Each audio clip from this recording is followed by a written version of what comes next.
whole scene tragic. Shorty, she sucking me up like a magnet. Boy in his knees, crying like a faggot. Told too loud to me, catch him in traffic. Nigga, and that's what you get for that chatting. Bullets is flying, catching them like Madden. Skin and turning nigga like Aladdin. God, boom, all I can hear. Fire and flames, so you see in the rear. Nigga won't be tall out back of the beer. I'm up. Today we got 3 true horror stories that are animated by 1C Entertainment.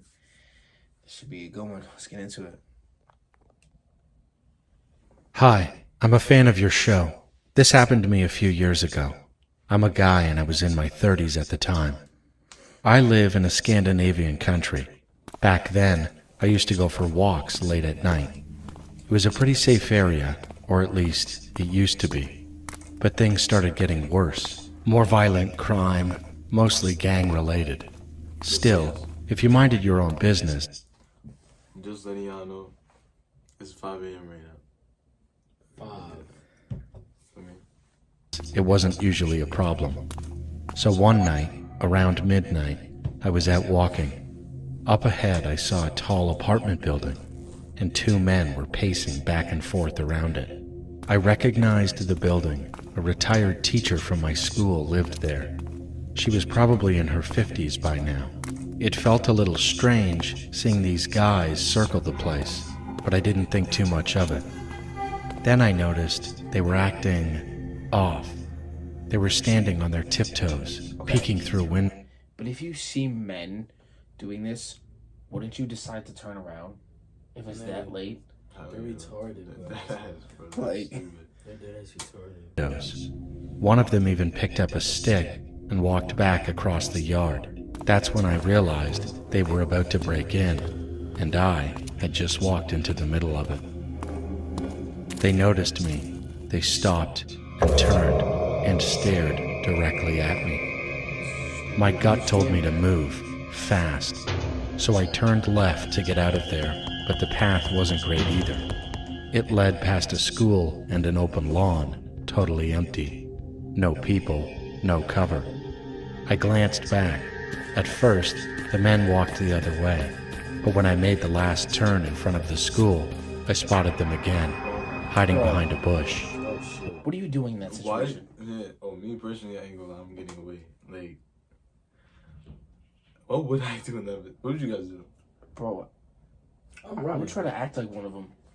I'm either running, acting like them, or if I really want to, I'm dead gonna fight them. How you just gonna act like them though? Nigga, I don't know, just go behind the bush and see what they doing there. Because if you know you're not, you know what I'm saying? Like, Yeah. Nah, knowing me, I'd probably try to be friends with them. Watching me, waiting. There's no way they ended up there by accident. If they weren't planning something, they wouldn't have followed me like that. At one point, I was almost home, so I did the only thing I could think of. I took my jacket off and held it up, like a decoy. Then, I ran, casually, back to my house. Nothing happened. They didn't follow me. But I know I got lucky that night. If I hadn't turned left, if I'd kept walking straight into the dark, they probably would have robbed me. I still go for walks late at night sometimes, but only for 10, maybe 15 minutes. And I always stay close to the buildings, somewhere people can see me, just in case.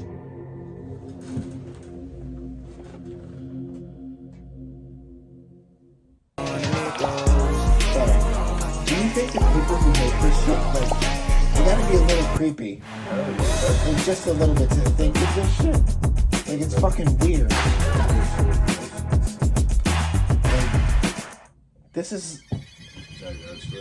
And they're elaborate. This happened 5 years ago when I was 15 years old. I was hosting a sleepover during the winter holidays. The weather that day was rainy and thunder was clashing louder than usual. I invited 5 of my closest friends over. Kai, John. That's the first animated black person in one of these type of videos. I swear to God, I was just gonna say I've never seen one of these people like a black animated like hard, like. Jerry's about to be asleep, bro. Niggas, he's just resting his eyes. Nick, Robin, and Marcus. We had all known each other since we were kids. Robin's uncle Blake also came over to keep an eye on us since my parents were away on vacation. They would not be back for a few days. My 2 bulldogs were with me too. Blake was a funny and easygoing guy, but he was no joke. He trained in professional martial arts and even coached MMA fighters. Everyone arrived that afternoon. I don't remember the exact time, but it was already pretty dark outside. The weather was classic winter with heavy rain and low skies. Blake ordered everyone pizza, and we decided to watch a scary movie. Honestly, it felt like the perfect night for it. The stormy weather set the mood. Halfway through the movie, the doorbell rang. We figured it was the pizza guy, and Blake went to get it.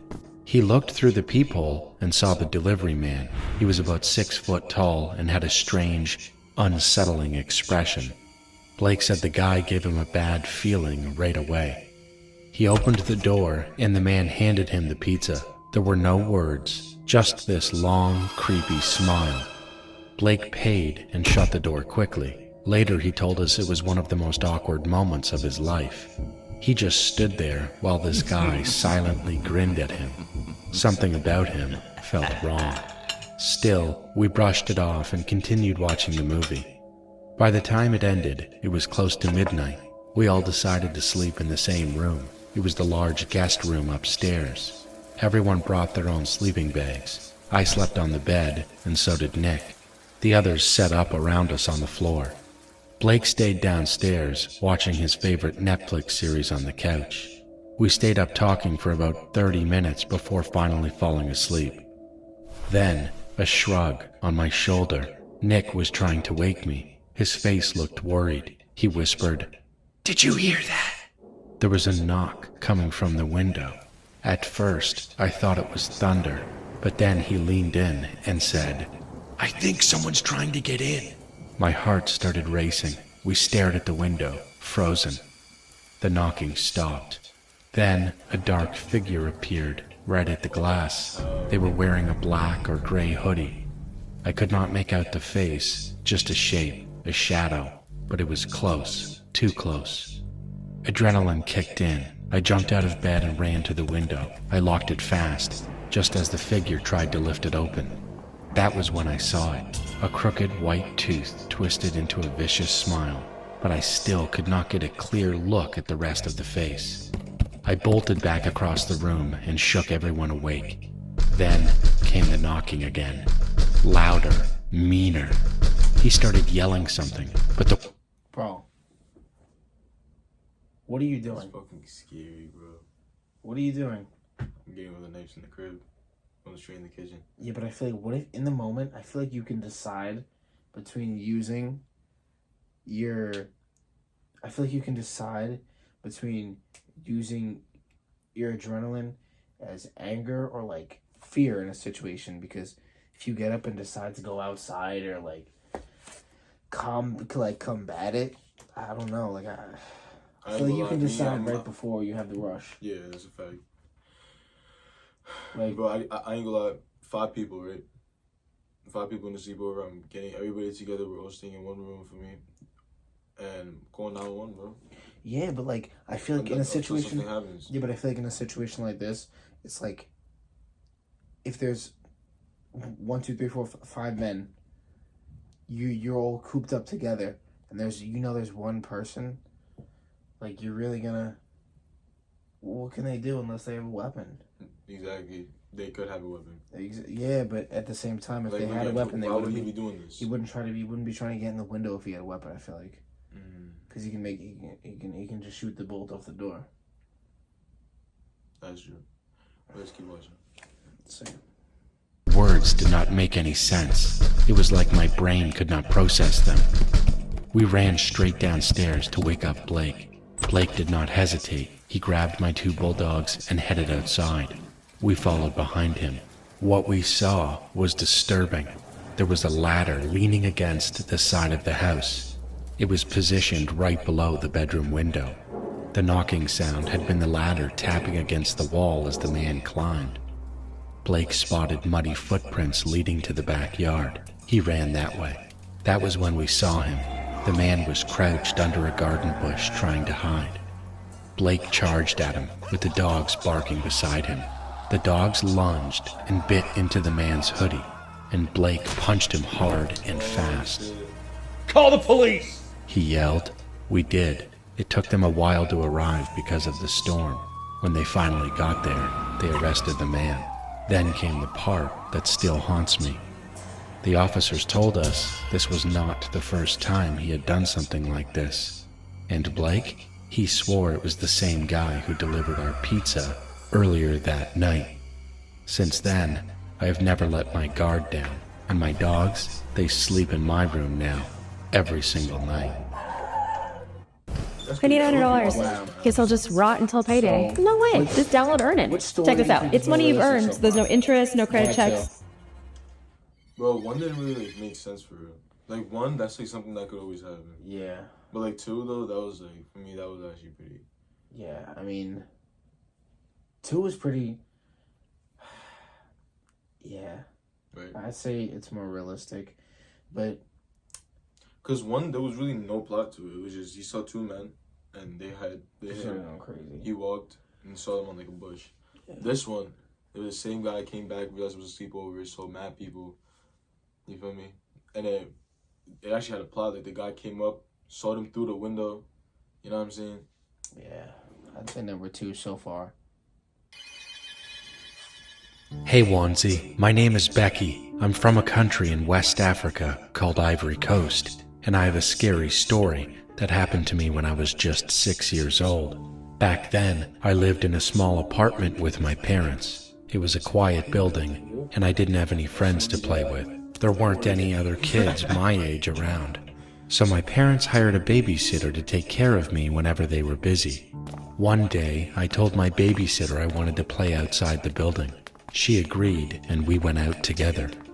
Right next to our apartment building, there was a small house made entirely out of wood, and that's where I saw them.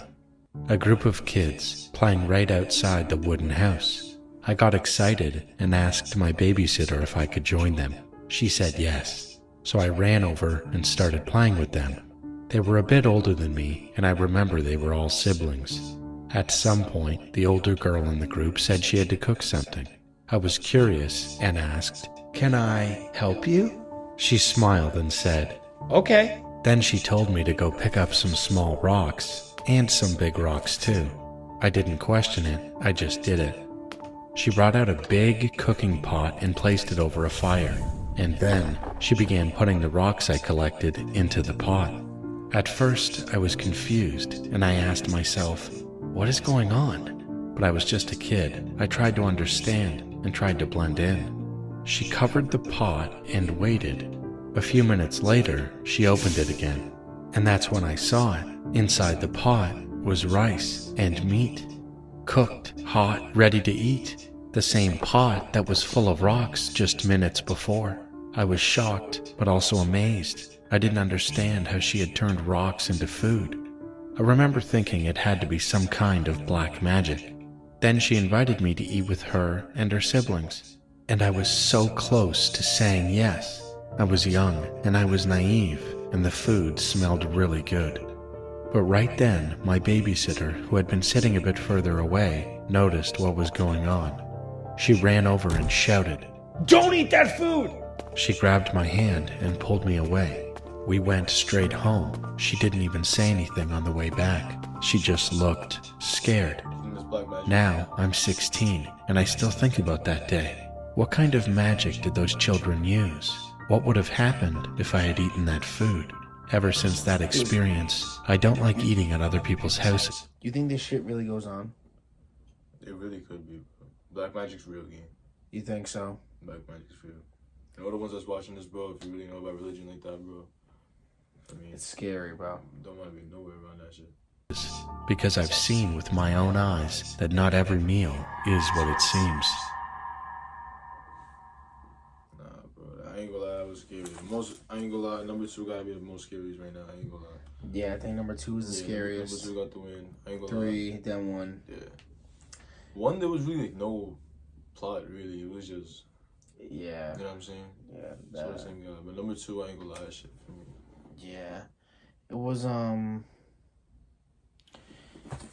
yeah, two is definitely the most realistic. Yeah. I'd say you could definitely pay more attention to number two. Yeah. Keep focus on number two. Number three was cool too, but I don't know. That's like really kids at a park making black magic like that, flicking food, rocks. You know what I'm saying? If that was really a real story, bro, they could have came up with like a better plot. You know what I'm saying? But like rocks to a whole steak and rice, I don't know, bro. So well, I know if I was a little kid and I saw someone turn rocks into steak and rice, I would not believe in that shit. Yeah. Some people just don't be thinking, like, especially everybody that be making these YouTube videos, bro. Like, look at the first guy, bro. He saw them hiding in bushes, still stuck around, still making loops around it. I would have been out of there, bro. Exactly. I would have been out of there. Weird. You know what I'm saying? I need to know what these people. I need to know how these people make these videos. Yeah, it's a fact. What? I think we can leave it off there. Yeah. All right. Catch you on the next one.